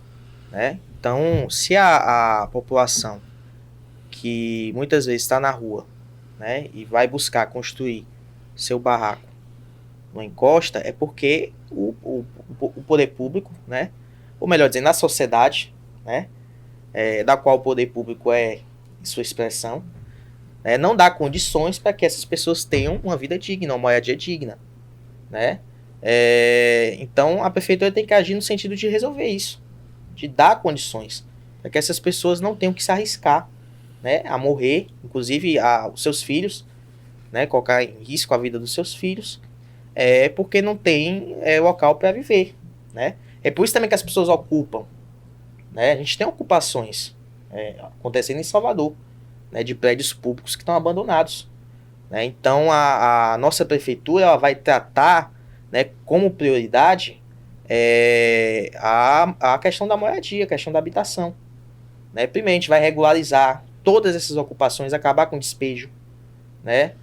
Acabar com a violência que é praticada contra esses trabalhadores que ocupam, né? Inclusive no centro histórico tem várias ocupações, né? A gente vai buscar garantir moradia digna para as pessoas que hoje não têm moradia, como eu já falei, com plano de obras públicas, com construção de moradias, né? Mas também com a expropriação, né, de imóveis e de terrenos que estão sem cumprir a sua função social, como aliás é previsto na Constituição.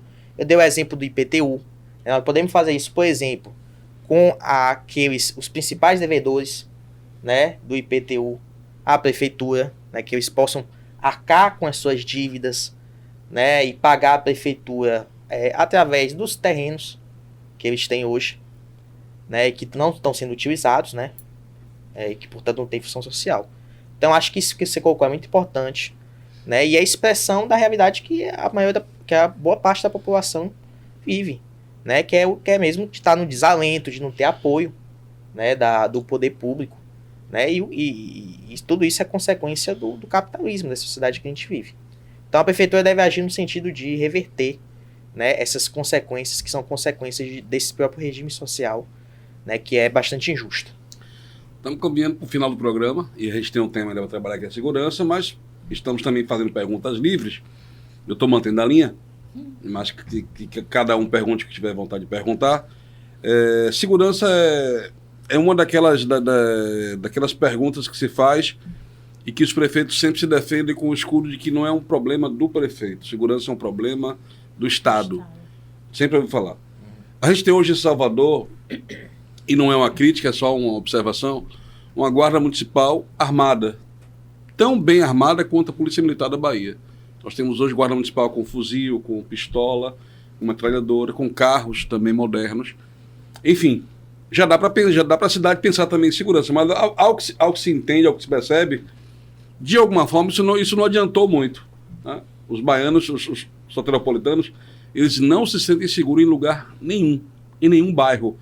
E sem querer fazer juízo de valor e achar que o bairro periférico deve ser mais inseguro que o bairro do rico, não é isso, de modo algum. Mas hoje você não se sente seguro em plataforma e você também não se sente seguro na Pituba. Então, assim, não é um privilégio de ninguém. A cidade inteira não tem segurança. O que é que você pensa? Pronto, Vitor Marinho é prefeito de Salvador. Como é que você resolve isso? Você vai resolver só o problema da sua segurança e vai andar com vários capangas, ou você vai pensar na segurança da população de Salvador? Então, André, bom, veja, o aumento da violência, né, e toda essa situação de insegurança que a gente vive é consequência, né, do aumento da miséria, da pobreza, né, do aumento da barbárie mesmo que esse sistema está levando à sociedade. Né? Então, a situação de insegurança que as pessoas vivem, né, é uma consequência, um efeito, né, de uma série de problemas sociais que não são atacados, que não são resolvidos, né, pelo poder público, pela sociedade como um todo. Então, a solução que se dá, né, e que os governos, de modo geral, sempre investem é de militarizar a vida, né, de militarizar a sociedade, de investir nas polícias, de armar cada vez mais, né, de levar a polícia para dentro das comunidades, né, e a gente vê que isso não está solucionando o problema, né, porque você bota um na cadeia, ou você mata um, né, que a polícia também mata, né, e surgem outros, né, porque a miséria não diminui, né, e surgem outros também porque numa sociedade que produz tanta miséria, tanta pobreza e tanta violência, né, o próprio crime ele se reproduz, né, ele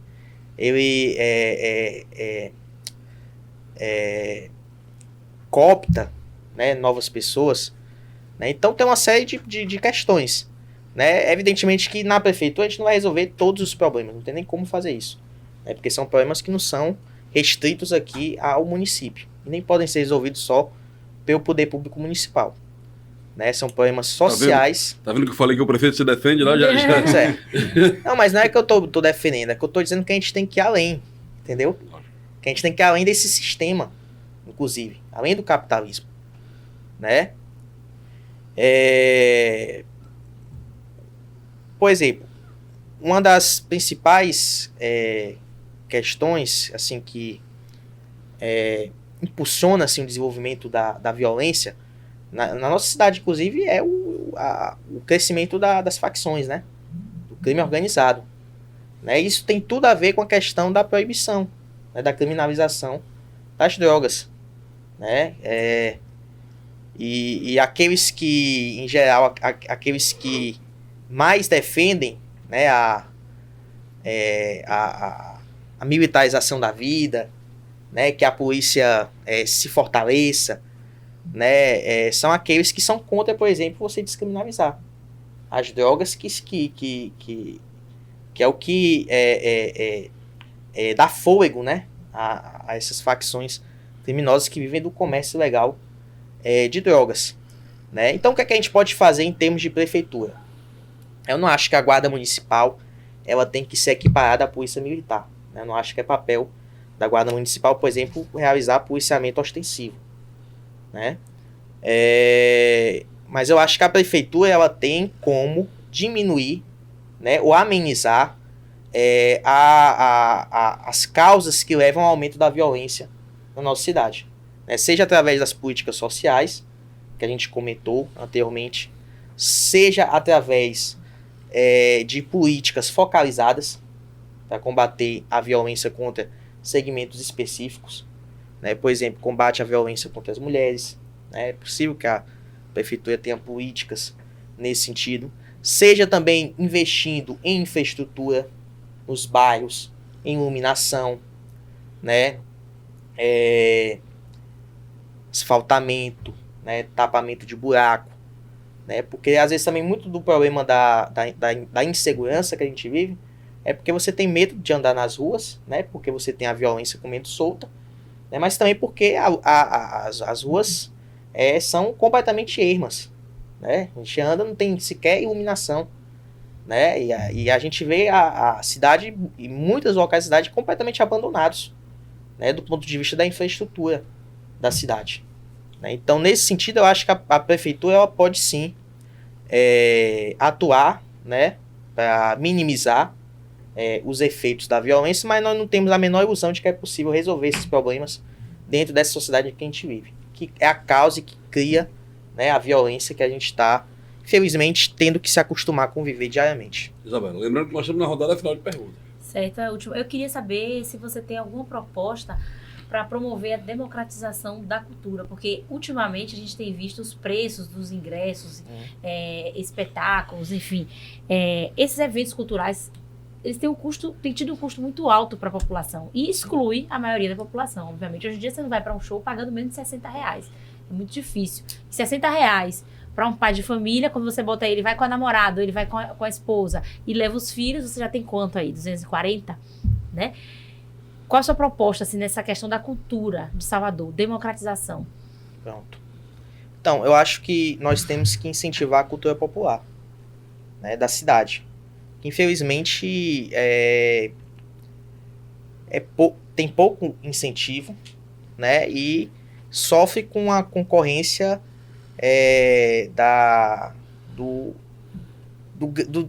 dos grandes setores empresariais, né, que atuam na área da cultura. Né? Dá o exemplo do carnaval, por exemplo, de Salvador. Né? Hoje o que predomina no carnaval de Salvador são os grandes blocos, né? Os grandes camarotes, né? Ou então os blocos que são sem cordas são pagos, né, pelo poder público, pelo Estado e pela Prefeitura. Mas quando a gente vai, por exemplo, né, para os blocos afro, né, para as festividades nos bairros, né, para os pequenos blocos, né, nos bairros, eles praticamente não têm incentivo público. Né? E isso se dá de maneira geral. Né? Se tem pouco incentivo, né, para a cultura popular.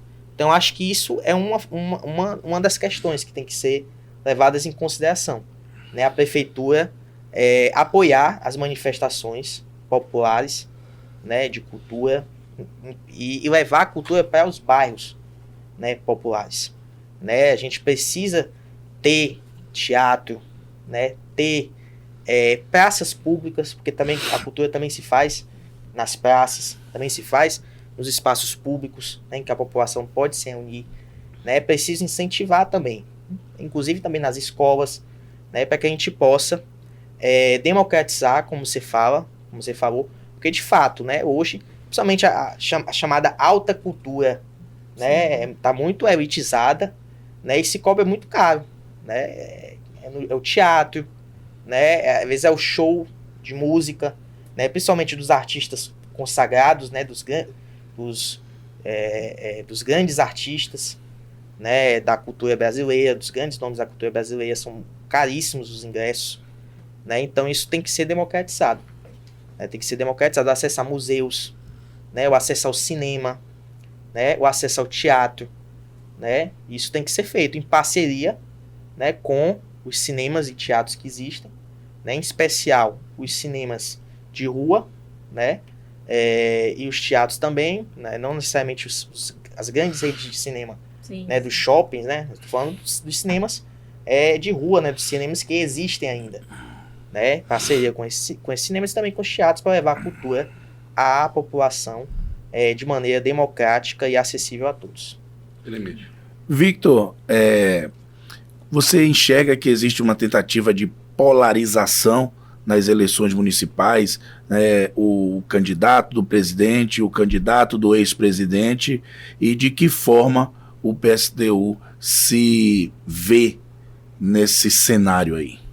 Existe essa polarização ela é nacional, né? Ela é nacional e ela é uma continuidade da polarização que vem das eleições passadas, né, presidenciais.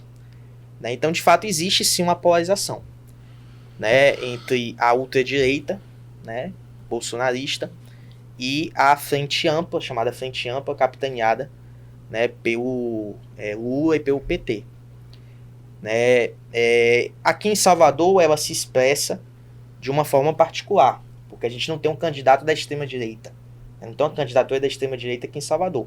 Na verdade, tem duas candidaturas de direita, né, sendo uma candidatura ligada à direita tradicional, carlista, né, o neocarlista, que sempre teve muito poder e influência aqui no nosso estado, que é a candidatura representada pelo Bruno Reis, que nada mais é do que uma continuidade, né, do guru dele, que é o Assemineto. E você tem, por outro lado, uma candidatura de um personagem que até pouco tempo atrás era da base, né, do carlismo, do neocarlismo. Quando foi presidente da Câmara aqui de Vereadores de Salvador, era da base, né, dos governos aqui, da prefeitura.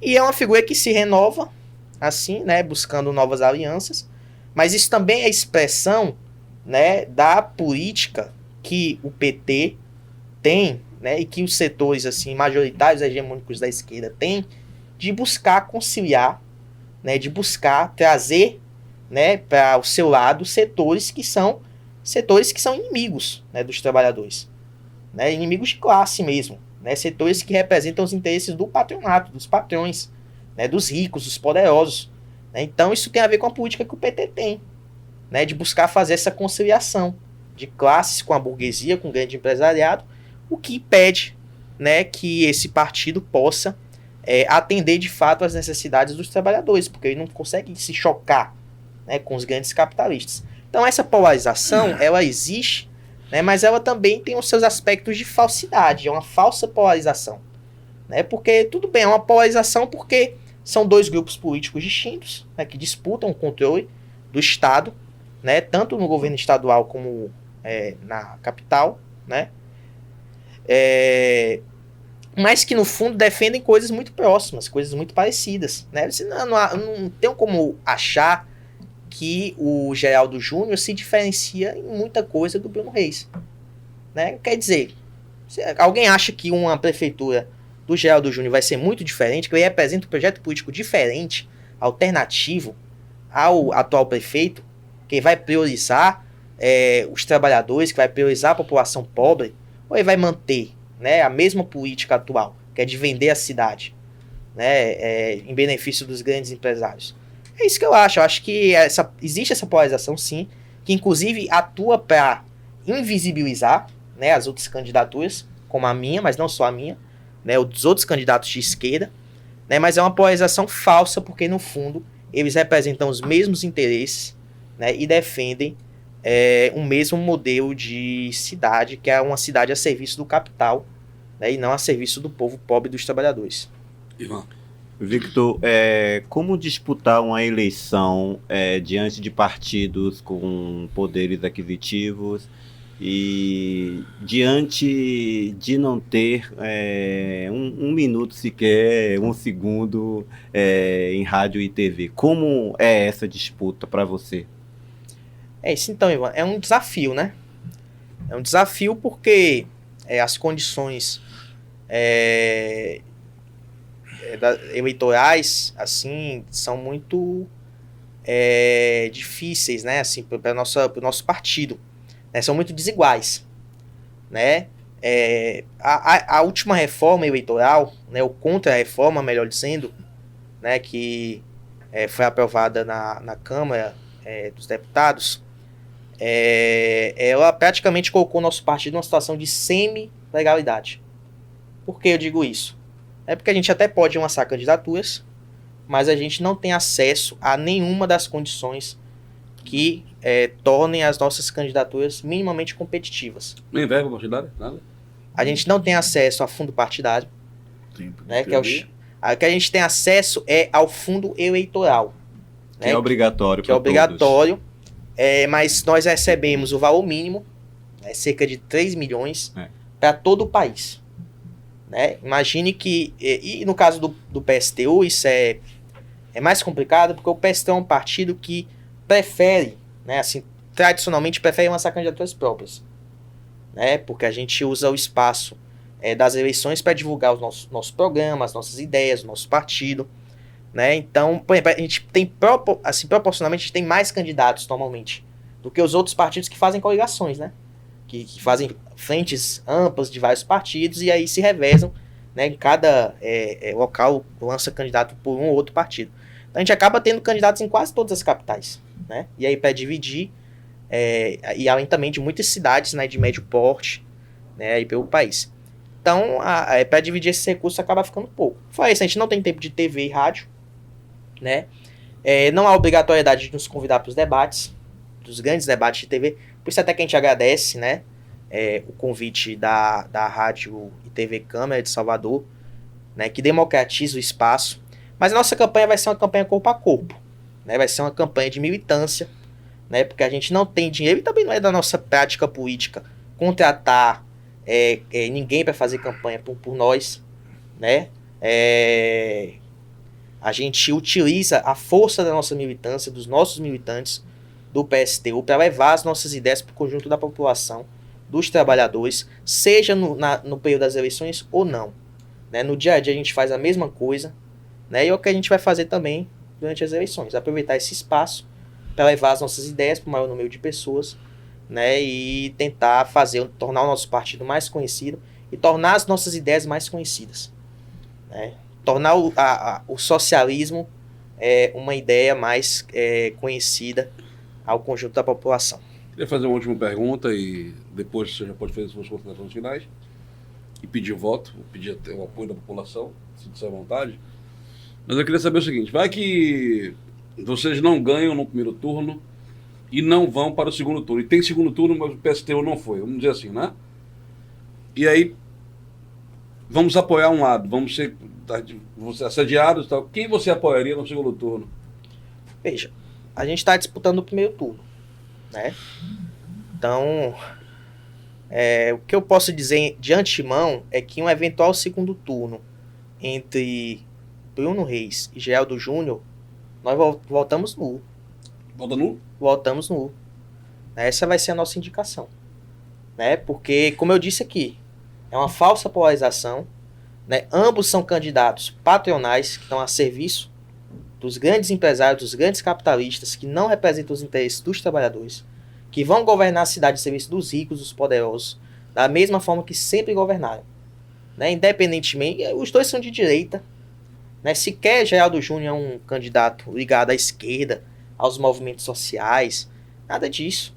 É uma candidatura mesmo de direita que foi inventada, né, pelo governador, que inclusive está gerando crise na própria militância do partido dele, né, porque sabe que apoiar esse cara é apoiar alguém muito parecido com o adversário, né, que o Bruno Reis. Não tem grande diferença.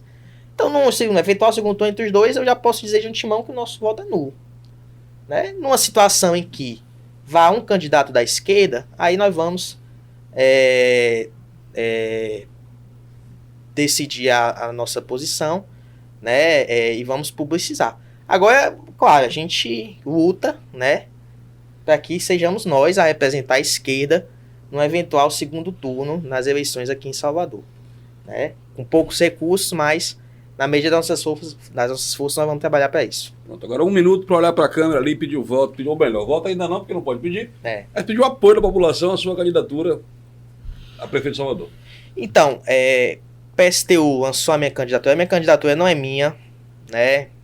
Inclusive é a primeira vez que eu me candidato a algum cargo eletivo, mas o PSTU lança a nossa candidatura com o objetivo de dialogar com você, né, que está nos ouvindo, dialogar com a população na nossa cidade sobre os nossos problemas e como resolvê-los, né? E a mensagem que o PSTU quer deixar é, sobretudo, que é preciso lutar, né? Que é através da luta dos trabalhadores, dos oprimidos, dos explorados, da juventude, que a gente vai conseguir mudar a nossa realidade. Então a nossa mensagem principal é pedir para que você acompanhe as nossas redes, né? Acompanhe o nosso partido, né? Entrem no nosso site, do nosso jornal, chama Opinião Socialista, né? Um jornal que o partido edita, né? E que é muito importante porque reflete, né, os problemas e as necessidades do povo, dos trabalhadores. Vão lá, leiam os nossos materiais, conheçam a nossa candidatura e as nossas propostas. Né? Ao longo a gente está em pré-campanha, ao longo da campanha a gente vai desenvolver melhor o nosso programa, né, e a Salvador que a gente defende. Então, contra a cidade, né, do capital, que é a cidade que a gente vive, né, por uma Salvador dos trabalhadores e do povo pobre. Pois é. Obrigado, Isabela Garrido. Obrigada a você, André. Gostei muito de participar aqui mais uma vez e sempre que puder, conte comigo. Jeremias. Muito obrigado, André, mais uma vez pelo convite a toda a equipe da TV Rádio Can e esperar que com esses nossos momentos aqui com todos os pré-candidatos ajude ao cidadão soteropolitano e a cidadã soteropolitana a fazer a melhor escolha para os próximos 4 anos. Repórter hoje. Obrigado, André. Obrigado à Rádio e à TV Câmara por mais essa oportunidade de poder estar dialogando e mostrando para as pessoas as opções, né, dos nossos pré-candidatos, que isso é muito importante. Democracia é assim que se faz. E mais uma vez, sempre bom estar aqui com todos vocês. Pois é, e agradecer a você que ficou atento ao nosso programa. Os programas coletivos de eleições são um pouco maiores que os outros, porque a gente tem que conversar com o pré-candidato, tem que ouvir as suas propostas. E que bom que você ficou até agora com a gente. Se você não assistiu o programa inteiro, a gente vai reprisar novamente, né? E o nosso canal, você que está ouvindo pelo rádio, a nossa TV é 12.3, canal aberto de televisão. E quem está assistindo pela TV Câmara, a Rádio Câmara FM 105,3, canais abertos. Lembrar que nós temos o compromisso e a obrigação de fazer o melhor para você, porque seu dinheiro é o dinheiro público que paga as contas. Você paga o pão dos nossos filhinhos, né, Isabela Garrido? Paga o pão das nossas crianças, você paga a luz que a gente acende aqui, a água, vocês bancam tudo, então nós temos a obrigação de fazer o melhor para você, pelo entendimento de que o povo é o patrão do servidor. Muito obrigado por tudo. Não muda o canal da TV, não muda a sintonia da rádio, porque tudo que acontece aqui é com o seu dinheiro e é o melhor para você também. A gente volta com os outros pré-candidatos. Olha, aquele que não vier para cá e a gente não fizer programa, é porque não aceitou o convite, porque a nossa obrigação é convidar e estamos fazendo isso fazendo bem. Muito obrigado.